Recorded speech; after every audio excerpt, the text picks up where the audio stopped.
बोलिए श्री प्रेमानंद महाराज की जय हो। हेलो, मैं आपके अपने YouTube चैनल के साहित्य संगम के माध्यम से आपका स्वागत करती हूँ। आज हम सुनेंगे विश्वामित्र जी का राजा दशरथ से राम लक्ष्मण को मांगना और सती अहिल्या का उद्धार।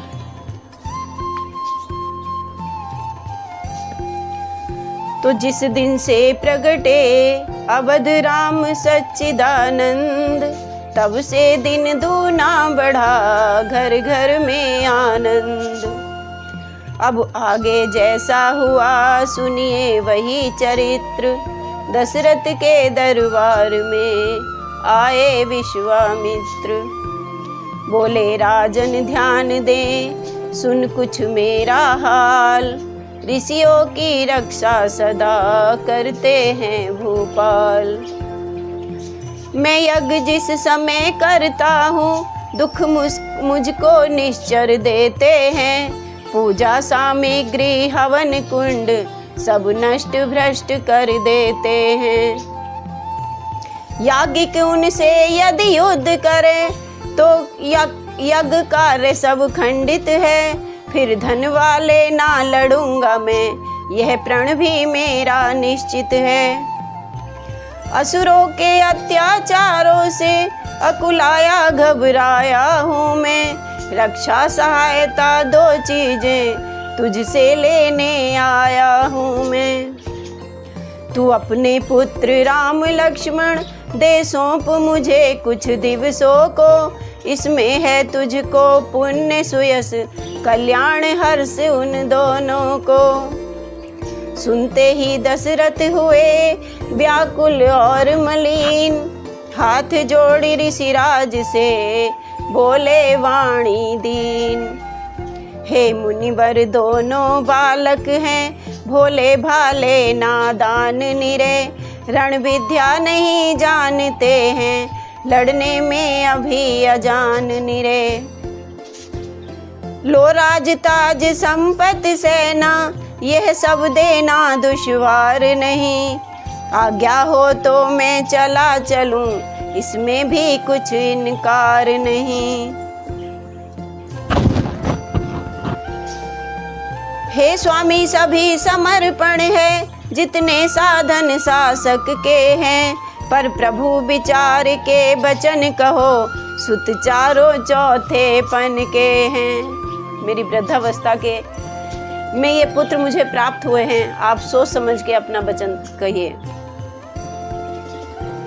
वैसे तो चारों ही मेरी बूढ़ी आंखों के तारे हैं, लेकिन राम और लक्ष्मण दोनों प्राणों से ज्यादा प्यारे हैं। फिर राम सदा सुख धाम मेरा, कब उसका विरह गवारा है, सब घर की वही चांदनी है, जीवन का वही सहारा है। गादी सुवन के हो गए रक्त वर्ण कुछ नैन, कहे कड़क कर नृपति से इस प्रकार अब बैन। टाल टूल अच्छी नहीं इस अवसर नरनाथ, या तो साफ जवाब दे या कर मेरे साथ। दशरथ तुझ जैसे ज्ञानी को इतनी बच्चों की ममता है, जा चुकी जवानी दीवानी फिर भी माया में भ्रमता है। उपचार संत का करने में इतना विलंब इतनी अड़चन, कुछ दिन को उनको देने में इतनी बातें इतनी उलझन। यदि आज विष्णु से कहता मैं चल देते छोड़ गरुण वाहन, शंकर से यदि विनती करता हिल जाता उनका भी शासन। मांगी जो तुझसे यह भिक्षा इसलिए मुझे संताप हुआ, दुख हुआ तुझे भी मुझको भी इस पुण्य कार्य में पाप हुआ। देखे जब ही वशिष्ठ ने ऋषि को है संताप, नृप को समझाने लगे राजन छोड़ प्रलाप। यह योगी राज कहाते हैं तू इनसे कुछ संकोच न कर, यह बड़े प्रतापी विचारशील मुनि हैं तू किसी बात का सोच न कर। यह तेरे युगल कुमारों को रण विद्या धर्म सिखाएंगे, यह फरजंद दुचंद वहाँ होकर आनंद सहित घर आएंगे। दशरथ बोले अब मुझे नहीं सोच संताप, दोनों पुत्रों के हुए संरक्षक मुनि आप। इतना कह भरी सभा में ही तत्काल बुलाए राम लखन, चरणों में गाधी तनय जी के सानंद गिराए राम लखन। लो हाथ में इनका हाथ नाथ, ये दोनों भोले भाले हैं, यह फिक्रा याद रहे भगवन मेरे नाजों के पाले हैं।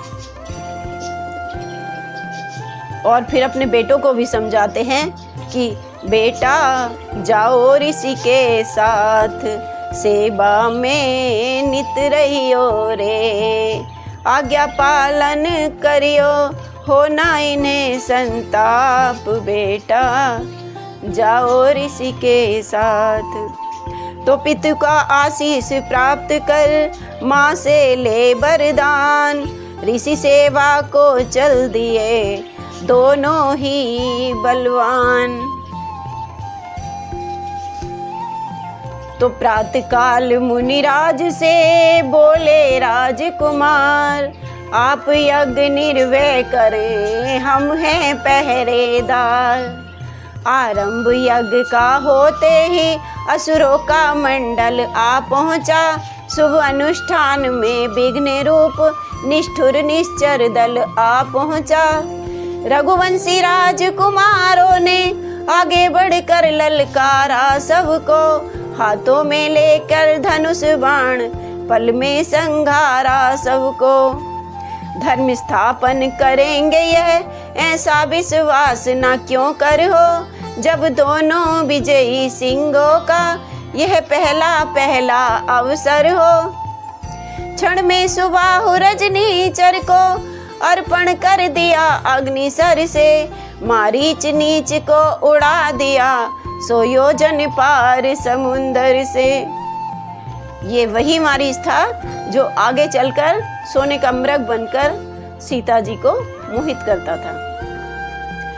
बह बह बन गया स्वर्ण कानन, कांटों से खाली चमन हुआ। हे राजकुमारों सुखी रहो, ऋषि के मुख से यह वचन हुआ। सचमुच उस समय भाग्य ऊंचा श्री लक्ष्मण श्री रघुनाथ का था, जब इनका सिर गुरु चरणों में उस सिर पर हाथ गुरुवर का था। अगले दिन मुनि को मिला यह सुंदर संदेश, धनुष महोत्सव के लिए बुला रहे मिथिलेश।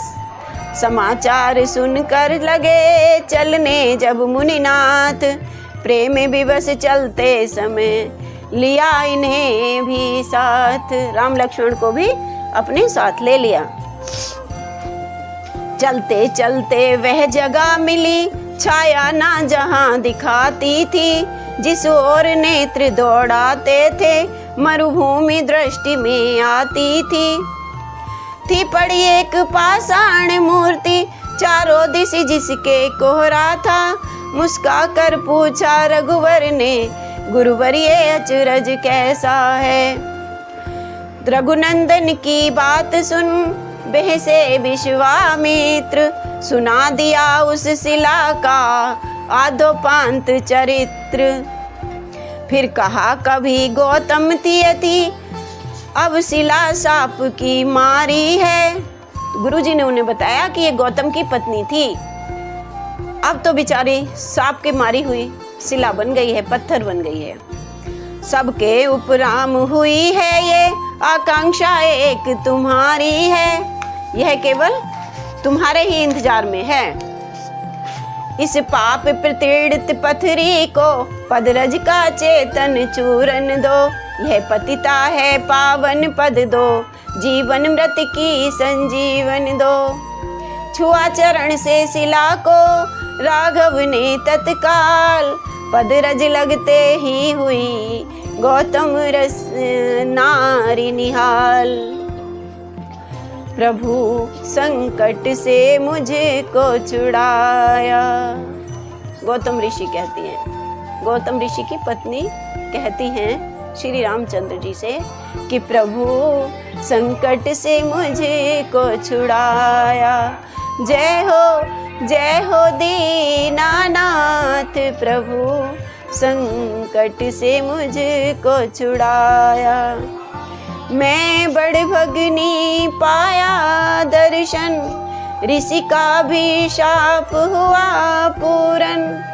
धन्य हो मुझको आपने दरस दिखाया। प्रभु जी संकट से मुझको छुड़ाया। तो हुआ अहिल्या नारी का इस प्रकार उद्धार। मन चाहा वर प्राप्त कर गई पतिपुर को सिधार। आगे चल दोनों दिन रहा गंगा जी का नान। राजकुमारों ने दिया वहाँ बहुत कुछ दान। इसी के साथ आज की कथा को हम यहीं विराम देते हैं और कल आपके समक्ष फिर प्रस्तुत होंगे और वर्णन होगा श्री सीता जी के स्वयंवर का और जनकपुर की सुंदरता का। नमस्कार।